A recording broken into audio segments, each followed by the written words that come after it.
So if you're a left side, player that really likes their forehand a lot, don't fall into the trap of always dinking cross-court and just putting it farther to their backhand so that it gets closer to your forehand. I actually think a good way to get your forehand involved would be dinking to the inside foot of the right side player in front of you. I think if you dink to the inside foot of the right side player in front of you, especially if they have a one-handed backhand, their tendency, if they're a righty, is probably just going to be kind of dink that one middle. I think that the toughest dink to hit in pickleball is the inside foot, right side dink. If you're a righty, right? Because that's just an awkward shot to hit. You're going to get one-handed backhand here, probably. You're going to slice it. There's not really a great opportunity to hit topspin there.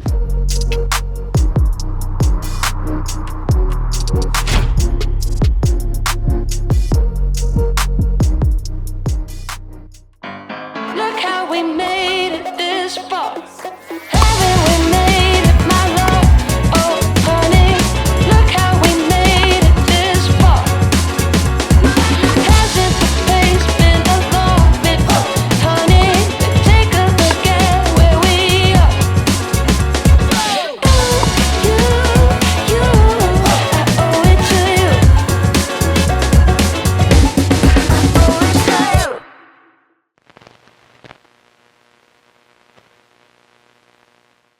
Okay, welcome back to another episode of my show.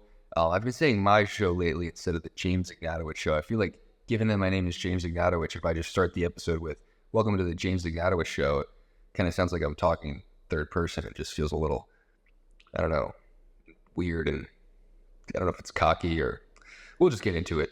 I've had a lot of questions also about how to use the forehand if that's what you like better. There's certain pros who really have a great forehand and don't have a great backhand, and they're able to maximize the amount of forehands that they get to hit. Take advantage of the fact that the forehand's better instead of saying, okay, well, I'm going to play to my weaknesses and try to work on my backhand every game if my backhand's not great. Instead, maybe play to our strengths and hit a lot more forehands than backhands. So for me, I love my backhand. I think my backhand is probably my best shot. So this isn't something that I do, but this is something that I notice a lot of players that I play against do. For example, Tyson McGuffin, Christian Alshon, Ben Johns is another example of guys who have a lot better forehands than backhands, and they hit a lot more forehands than backhands, and they find a way to play to their strengths. They're not working on their backhand out there. So one of the main things here is you can hit every return, right? Pretty much every single return in doubles with a forehand. If you feel comfortable doing it and you're not playing against me, for example, even me, you can probably do this against if you're a good mover. I think that because there's so much time between their serve and your return, I don't see why you can't just hit forehand returns in doubles. I think that obviously you're sacrificing a little bit because you do have to move around it, right? And if you're unwinding a stack, that can create some problems with movement because if you run around it from here, there's just an extra 3 feet of space that you have to run. But I'd say that 3 feet of space that you have to run, just hit a forehand instead of a backhand. If you like your forehand a lot better, I think it's worth it. And it's one of the things where it's obviously you want to have a good backhand return. But if you don't, it's not the end of the world. For example, if you can't volley with a backhand, if you have no backhand counter, that's a way, way bigger problem than if you cannot return with the backhand. If you don't like your backhand return, I think that if you recognize early enough where the serve that's coming to you is coming from and at what direction it's coming from, recognize it as early as you can, move your feet first. The first thing there to react should be your feet, because if you are you're trying to just return with a forehand, then in that case, you should have to move a pretty good amount to protect your backhand. But if you can do that, if you can move and if you can have some anticipation, I would say that, if my life was on the line, I had to go out there and play a doubles tournament. And I think, a lot of other players would say the same thing. If I had to go out there and play a doubles tournament and somebody told me, James, you have to hit, 99% forehand returns, you can't hit a backhand return all tournament. If somebody said that to me, James, you can't hit a backhand return all tournament, I don't think my game would be effective. I think I'd be able to hit a forehand return on almost every single return. It just comes down to moving a little bit. And I think almost anybody can move enough to cover half of a pickleball doubles court, especially if the ball is coming from all the way across. I'm not saying that everybody who listens to this podcast is an amazing athlete. That's not the case, right? I mean, there's a lot of pros who aren't amazing athletes. This is pickleball, it's not the NFL. So I get it. But if you are reacting from all the way across, 44 feet across, and you're on half of the court, I think you can hit a forehand almost every time. We've done a lot of experimenting with it. It really just comes down to anticipation just as much as movement. If you don't think you're fast enough, I think maybe try to recognize the ball as early as you can and then get back to it. So that's one way to hit a lot of forehands. The other way would be on the third shot. I think that if you're moving quickly, you can hit a forehand on almost every third if you really want to. Because again, you're covering half the court, and this is about distance. So the distance between you and your opponent is the same, right? After they've hit a return, you've hit a third shot, or you hit a third shot, that distance is just as much as it is when somebody's serving to you. It's baseline to baseline. So it's no coincidence that we're talking about the two baseline to baseline shots here, which are the return of serve. Your serve comes from the baseline. And then a third. Return comes all the way, or sometimes even behind the baseline. So those are the two shots that we'll call baseline to baseline, the farthest distance shots that you can be hitting. And since you have all that time, all that distance, I think you can hit a forehand on pretty much every third if you want. And hey, if you have no forehand, if you only like to hit a backhand slice third shot, then you can hit a backhand slice third off of any return. So yeah, keep that in mind. The return of serve and the third shot. If you only want to hit your favorite shot on those shots, whether it's a forehand or a backhand even, you usually can. It comes down to anticipating things early and practicing it. And I really don't see why you wouldn't if you really prefer one side. I think that's kind of an underrated aspect of pickleball. So another way to hit a lot of forehands, I think, would be if you're playing on the left side, you can run around the backhand. I would be a little more riskier. I wouldn't say risk averse with it.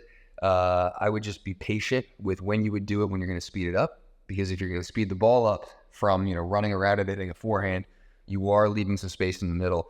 And also it's tougher to cover your body with a forehand than it is with the backhand. There's a lot more space with the backhand. So be a little, I would say, just think about it when you do so. I would say if you are playing the left and you're taking a ball in the middle, that's when you can speed up a lot more forehands. I actually think that it's easier from the left side to speed up the forehand from the middle than it is if you're kind of running around it and you're backing yourself into a corner doing it. One way I would say to not be only hitting forehands and favoring your forehands is if you're playing the right side of the court. It's just a tough thing to do, especially if the ball is coming from the middle. You're going to have to hit backhands. So if you're somebody that only really likes to hit forehands, I think you can get away with it a little more. All right, so guys, James Ignatowich here. I'm here to tell you about Selkirk's newest creation, the Vanguard Pro. It's got vibration, absorption, thermoform. It's got 4 layers of 12K raw carbon, and I've tried it. It's an awesome paddle. Selkirk's always coming out with the best new stuff, and I've always tried every single new paddle that they've come out with. That's just because I'm addicted to trying new stuff, and Selkirk's always, surprising me with new great paddles. So if you're anything like me, or if you just want to use a great paddle that's got great vibration, absorption, extra power, it had great spin and great control, felt like it had pretty much everything I wanted. Make sure to try it. Vanguard Pro, awesome paddle. Give it a shot. On the left side of the court than you can on the right side, because on the right side of the court, this whole middle area, if it comes from the middle, it's impossible to almost even hit a forehand unless you turn that into like a scorpion type of situation. So yeah, you'll probably have more fun on the left than on the right if you like your forehand a lot better than your backhand. And there's a couple different patterns you can use. So I think one pattern that players who really like their forehand a lot better than their backhand is a speed up that is hit from the left side. So you're on the left side, and let's say you did run around your backhand a little. You decided to hit a forehand over here, and maybe you're just 2 feet from that left sideline. So you're slightly out of position. If you do want to speed that ball up at the player in front of you, if you speed that one up at the player in front of you to their left shoulder, so you are speeding it up to the left shoulder of the right side player in front of you, I've found that the momentum of the ball will most of the time make it so that it will go to their left shoulder and then it'll come back to the middle. So if you're somebody who's playing the left side and you like your forehand a lot better, I think your off the bounce speed ups, you could be in a great spot if you set it up so that their counter will most likely go to that middle area. And there's certain patterns that'll make it so that their counter will most likely go to the middle. I think that's one of them. I think going across the body of the right side player in front of you, because it's kind of like a triangle. It's kind of how the momentum of the ball works. If you go across the body of the right side player in front of you, there's a real good chance that next ball will come to the middle, especially if they have a one-handed backhand counter, and especially if they're a little late on it. So that's another thing. I would also say that you can be pretty aggressive with how hard you hit that ball. I think that if you go kind of across the body of that right side player in front of you, if they're hitting a one-handed backhand and they're not fading super hard, I think it's pretty tough to get out of the way of that one. At least I know personally that I like to be pretty aggressive with that one, and they don't always leave it. So that's another thing. And there's some things that I would avoid. If you like your forehand a lot better than your backhand, one thing I would avoid is dinking cross court a lot on the left side. I think if you're dinking cross court a lot on the left side, a lot of players think, for example, let's say you think that being somebody that likes their forehand a lot better than their backhand, if you're dinking cross court and you put the ball all the way over there so that your forehand's in the middle and it's, you put it closer to your forehand side, that it's easier for your forehand to get involved. I actually think the easiest dink for them to hit is a cross-court dink back to your backhand. Just because you're creating more space there doesn't mean that it's, harder for them to dink it back to your backhand. Because I think a lot of us on this podcast would say that dinking cross-court is easier than dinking down the line or even middle. I think most players are most comfortable dinking cross-court because there's actually more space going that way, so they feel more comfortable hitting it, and you're also going over the lowest part of the net. So if you're a left side, player that really likes their forehand a lot, don't fall into the trap of always dinking cross-court and just putting it farther to their backhand so that it gets closer to your forehand. I actually think a good way to get your forehand involved would be dinking to the inside foot of the right side player in front of you. I think if you dink to the inside foot of the right side player in front of you, especially if they have a one-handed backhand, their tendency, if they're a righty, is probably just going to be kind of to dink that one middle. I think that the toughest dink to hit in pickleball is the inside foot right side dink. If you're a right, because that's just an awkward shot to hit. You're getting a one-handed backhand here, probably. You're going to slice it. There's not really a great opportunity to hit topspin there, and it's just a tough situation to try to create offense out of. It's not a shot that you'll naturally, as a right side righty from your inside foot, be taking it to the backhand of the left side player in front of you. So that's something to remember here. If you really like hitting forehands on the left, I might be talking a little too fast. I'll make it simple. There's two reasons why, if you really like your forehand a lot better and you're playing on the left side, the best spot to dink to is the inside foot of the right side player in front of you. I think the first reason is it is a very awkward and just really not much of a workable situation for the right side player in front of you from their inside foot, from their one-handed backhand, to try to get that ball to your backhand.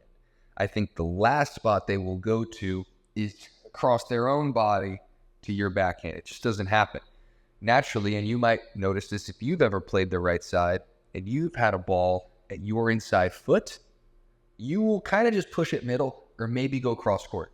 Those are the two things. I don't think I've ever taken that ball to the backhand of the left side player in front of me. It's just, the momentum of the ball, it doesn't really work out, and it's an awkward shot. You're also going into a small amount of space over a high part of the net. So you sort of, as a left side player, dinking to the right side player in front of you's inside foot, you sort of protect your own backhand more or less. The other way to do it, or the other reason that I think the inside foot of the right side player in front of you is a great shot to be hitting on the left side, is that ball will most likely go to the middle, which is yours, right? So I think that right side player will sometimes take it cross court, but it's, again, more difficult. I think the easiest shot for that player in front of you on the right, at their inside foot, to hit is to go directly to the middle. And since that ball is coming from in front of you, even kind of like coming from close to the middle area, as the left side player who likes their forehand better, that's going to be your forehand in the middle. So you're kind of setting yourself up for a forehand in the middle to then say, okay, now it's my time to do something with this ball. If I want to attack it, I can. If they pop it up a little bit, I can take it out of the air and attack it. So that's, I think, the main, sort of spot to dink to set up your own forehand for at least get your forehand involved, right? To hit more forehands. So it's not always dinking cross and just keeping it to the backhand of the player across court from you to sort of feed the ball to your forehand in the middle. That's actually not the easiest way to do it. I think the easiest way to do it is to the right side player in front of you's inside foot. So if you're on the left side, what that means is maybe 1.5 feet to the left of the center line across the net from you, if that makes sense. And then, like I say, I like to attack with my forehand from the middle. I think attacking from the middle with your forehand is a good thing to be doing, because most of the time you're going to be going to the middle of the court, which is the lowest part of the net. You do have a lot of options there, so that is a great way to set up your own forehand. So pretty simple stuff today in this podcast. Kept it pretty short. I'm going to Miami in about 5 minutes. I'm going to MLP, and that's it. Yep. Thanks for watching.